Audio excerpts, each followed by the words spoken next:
Police force இந்தோ திபெத்திய எல்லை காவல் படையில் கான்ஸ்டபிள் ட்ரேட்ஸ்மேன் வேக்கண்ட் அனௌன்ஸ் பண்ணிட்டாங்க ஃப்ரெண்ட்ஸ். ஸோ யாரெல்லாம் எலிஜிபிள், எப்படி அப்ளை பண்ணணும், செலெக்ஷன் ப்ராசஸ்ஸு, ஏஜ் எல்லாமே டீட்டெயிலாக ஷேர் பண்ணுறேன். வீடியோவை ஸ்கிப் பண்ணாமல் பாருங்கள். நிறைய பேர் வீடியோவை ஸ்கிப் பண்ணிடுறீங்க. ஸோ இந்த வீடியோ பிடிச்சிருந்தா ஒரு லைக் கொடுத்து கமெண்ட் பண்ணுங்கள். மறக்காமல் நிறைய பேருக்கு சப்ஸ்கிரைப் பண்ணுங்கள் ஃப்ரெண்ட்ஸ். ஸோ இதுக்கு நீங்கள் 10th பாஸ் பண்ணியிருக்கீங்க அப்படின்னா நீங்கள் அப்ளை பண்ணலாம். சரிங்களா? ஏஜ் 18லேருந்து 23க்குள்ளே இருக்கணும். எல்லாமே டீட்டெயிலாக சொல்கிறேன். ஸோ ஸ்கிப் பண்ணாமல் பாருங்கள். கான்ஸ்டபிள் ட்ரேட்ஸ்மேன் டெய்லர் அண்ட் கர்ப்லர் அப்படின்னு சொல்லுவாங்க. இது குரூப் சி நான் கெஜெட்டட் போஸ்டிங் ஃப்ரெண்ட்ஸ். இது வந்து இது வந்து பர்மனெண்ட் தான். சென்ட்ரல் கவர்மெண்ட் போஸ்டிங் தான். சரிங்களா? ஐடி பிபிஎஃப்பில் பர்மனெண்ட்டாக நீங்கள் ஒர்க் பண்ணலாம். டெம்பரரிலாம் இல்லை. ஸ்டார்டிங்கில் 1 இயருக்கு மட்டும் டெம்பரரியாக இருக்கும். அதை ப்ரொபகேஷன் பீரியட் அப்படின்னு சொல்லுவாங்க இல்லையா? அதாவது அதில் உங்கள் கேரக்டரு, டிசிப்ளைனு, ஒர்க் பர்ஃபார்மன்ஸு, உங்கள் ஆக்டிவிட்டி இதெல்லாமே எப்படி இருக்குது அப்படின்னு நோட் பண்ணிவிட்டு அடுத்து உங்களை பர்மனெண்ட் பண்ணுவாங்க. இது பர்மனெண்ட் போஸ்டிங் தான் ஃப்ரெண்ட்ஸ். 21லேருந்து 69,000 சேலரி இருக்கும். ஸோ பேசிக் சேலரி 21,000 இருக்கும். அது போக உங்களுக்கு அலவன்ஸ் எல்லாமே ஆட் பண்ணி தருவாங்க. ஸோ பிளேஸ் ஆஃப் போஸ்டிங் எங்கே அப்புறம் இருக்கும் அப்படின்னா ஆல் ஓவர் இந்தியாவில் இருக்கும். Selected candidates anywhere in India or abroad. தேவைப்பட்டால் அப்ரோடில் இருக்கும். மேக்ஸிமம் எனிவேர் இன் இந்தியாவில் தான் இருக்கும். ஓகேங்களா? ஸோ இப்போ வேக்கண்ட் பாருங்கள். கான்ஸ்டபிள், டெய்லர், கோப்லர் டோட்டலாக எவ்வளோ வேக்கண்ட்டு, அதில் மேல் அண்ட் ஃபீமேலுக்கு எவ்வளோ வேக்கண்ட்டு கேட்டகரி வைஸ் இருக்குது அப்படின்னு பிரித்து கொடுத்துருக்காங்க. ஸோ செக் பண்ணிக்கோங்க. ஓகேங்களா? ஸோ எப்படி ப்ரோ அப்ளை பண்ணுறது அப்படின்னா இந்த recruitment.itbp.police.nic.in இந்த வெப்சைட்டில் தான் ஃப்ரெண்ட்ஸ் நீங்கள் அப்ளை பண்ணுற மாதிரி இருக்கும். ஸ்டார்டிங் டேட் 20th ஜூலை, அதாவது ஜூலை 20ஆம் தேதியிலேருந்து நீங்கள் அப்ளை பண்ணிக்கலாம். லாஸ்ட் டேட் ஆகஸ்ட் 20க்குள்ளே நீங்கள் அப்ளை பண்ணிடணும். ஸோ இன்னும் அப்ளிகேஷன் ஓப்பன் ஆகலை. இன்றைக்கி ஜூலை 11 இல்லைங்களா?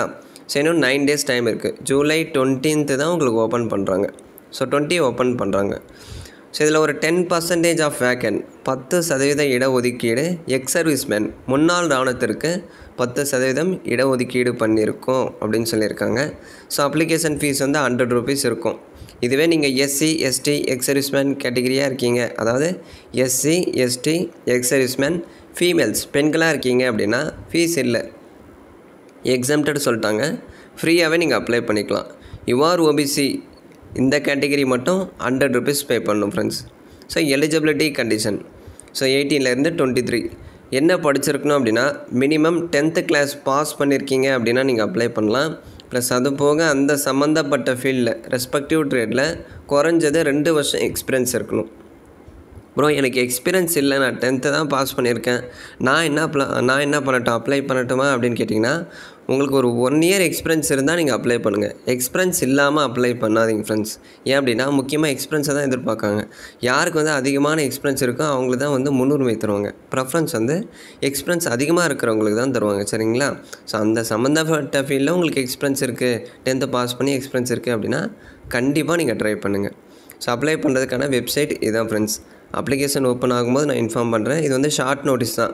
சரி ப்ரோ, செலெக்ஷன் ப்ராசஸில் என்னென்ன கண்டக்ட் பண்ணுறாங்க அப்படின்னா ஃபிசிக்கல் ஸ்டாண்டர்டு, ஃபிசிக்கல் எஃபிஷியன்சி, அதாவது முதல்ல ஃபிசிக்கல் இருக்கும், அடுத்து உங்களுக்கு ரிட்டன் எக்ஸாமு, அடுத்து டாக்குமெண்ட் வெரிஃபிகேஷன், இன்டர்வியூ கண்டக்ட் பண்ணுவாங்க. அதாவது முதல்ல ஃபிசிக்கல்லு, ஸோ அடுத்து பார்த்திங்க அப்படின்னா ரிட்டன் எக்ஸாமு, அடுத்து இன்டர்வியூ, அடுத்து ஃபைனலாக டாக்குமெண்ட் வெரிஃபிகேஷன், அடுத்து மெடிக்கல் எக்ஸாம் வந்து கண்டக்ட் பண்ணுவாங்க ஃப்ரெண்ட்ஸ். ஸோ செலெக்ஷனில் பார்த்திங்க அப்படின்னா இந்த 5 ப்ராசஸ் நடக்கும். இதை பற்றி டீட்டெயிலாக இந்த ஃபுல் நோட்டீஸில் வந்து அனௌன்ஸ் பண்ணியிருப்பாங்க. அந்த நோட்டிஃபிகேஷன் வரும்போது நான் டீட்டெயிலாக எக்ஸ்பிளைன் பண்ணுறேன். சரிங்களா? ஸோ ஃபிசிக்கல் எஃபிஷியன்சியில் என்னென்ன கண்டக்ட் பண்ணுறாங்க, இந்த ஹைட்டு வெயிட் எவ்வளோ இருக்கணும், ரிட்டன் எக்ஸாமினேஷன் எப்படி இருக்கும், எம்ஆர் பேஸ்டா இல்லை கம்ப்யூட்டர் பேஸ்டா, அதே மாதிரி டாக்குமெண்ட் வெரிஃபிகேஷன், மெடிக்கல், இது எல்லாமே நான் டீட்டெயிலாக எக்ஸ்பிளைன் பண்ணுறேன்.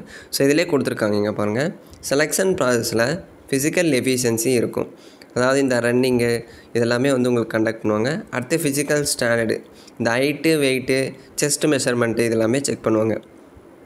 அடுத்து டாக்குமெண்ட் வெரிஃபிகேஷன், அடுத்து ரிட்டன் எக்ஸாமினேஷன், அடுத்து மெடிக்கல் எக்ஸாமினேஷன் இருக்கும். ஓகேங்களா? இந்த 5 ப்ராசஸ் வந்து இன்க்ளூட் ஆகும் ஃப்ரெண்ட்ஸ். இதை பற்றி டீட்டெயிலாக அடுத்த வீடியோவில் நான் உங்களுக்கு தெளிவாக ஷேர் பண்ணுறேன்.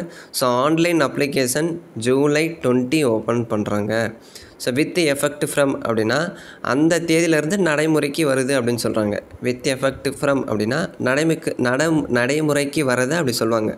WEF அப்படின்னு போட்டிருக்காங்க இல்லையா? அப்படின்னா வித் எஃபெக்ட் ஃப்ரம் 20ஆம் தேதியிலேருந்து உங்களுக்கு நடைமுறைக்கு வருது. ஆன்லைன் அப்ளிகேஷன் 20ஆம் தேதியிலேருந்து நீங்கள் அப்ளை பண்ணிக்கலாம்.